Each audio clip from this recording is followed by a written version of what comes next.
దావీదు చేసిన ఆ తప్పిదము ప్రియ దేవుని బిడ్డలారా, జీవితంలో సమాధానాన్ని కోల్పోయాడు, దేవుని సన్నిధికి దూరం అయిపోయాడు. అందుకే అక్కడ అంటున్నాడు, నీ సన్నిధి నుంచి నన్ను త్రోసివేయవద్దయ్యా. ఒక తప్పు కారణమును బట్టి, ఒక మిస్టేక్, ఒక పాపమును బట్టి దావీదు జీవితం ఎంత అల్లకల్లోలం అయిపోయిందో, అతని జీవితం ఎంత గందరగోళం అయిపోయిందో. తనకు పుట్టిన బిడ్డలు చనిపోయారు, రాజ్యాధికారాన్ని వదిలిపెట్టి అరణ్యములోనికి వెళ్ళిపోయాడు. ఇంత పరిస్థితి, ఇంత దుస్థితి దావీదుకి ఎందుకు కలిగింది? కేవలం ఒకే ఒక తప్పు,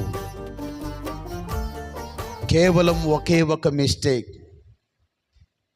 అందుకే ఒక తప్పు వల్ల అతను